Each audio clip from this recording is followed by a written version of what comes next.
A Kenyan family here in the US is mourning the loss of a 25-year-old man who was hit by a speeding car in the early hours of the morning. The accident happened here in Marietta, Georgia, some 15 kilometers from downtown Atlanta. My brother on the way to work was unfortunately hit by a car, and the car later on sped off, and due to his injuries, he didn't make it. Joseph Gadambiri was riding his bicycle to work when the accident occurred.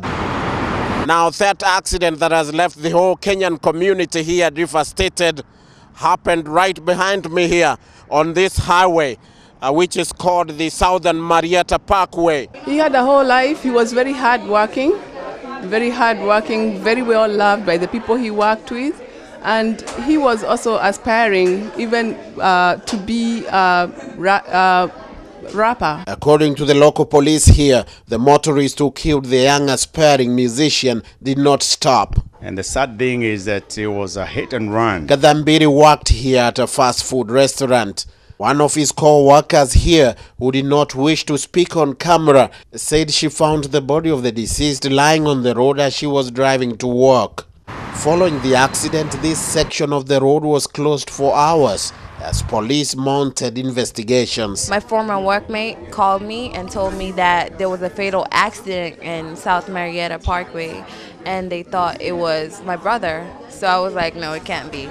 So they just told me to come to South Marietta and talk to the police, and they told us it was a hit and run. So the family was devastated as friends and well-wishers thronged their home to offer them condolences. This is a very sad moment for the family. It's very devastating. He started his life, and that guy is not right. I mean, all the support we've gotten, support and comfort we've gotten from people here in Georgia, from the church, from our friends, from the youth, they are all very strong.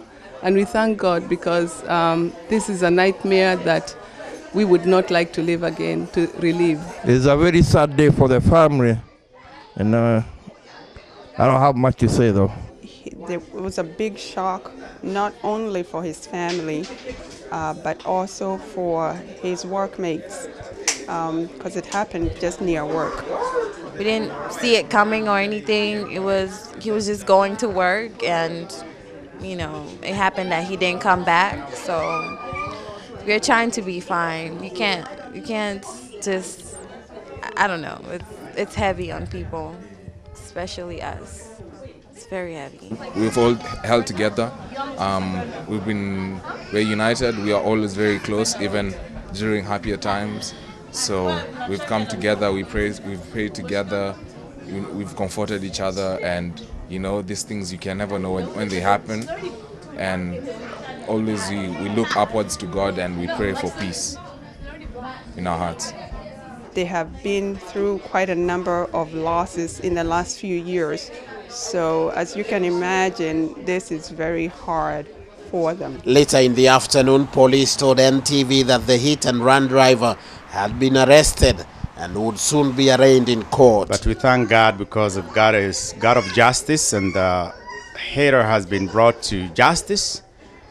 But to calling upon the community to rally behind the family and do what we know best, to stand with the family, pray with them, but also help in funeral arrangements. We are glad that the person who did it was arrested, and we as a community are going to help the children. We are aware the father passed, the mother is back home, and as a community we are going to see that things are done. For the family, all they have left of the promising 25-year-old are memories and pictures.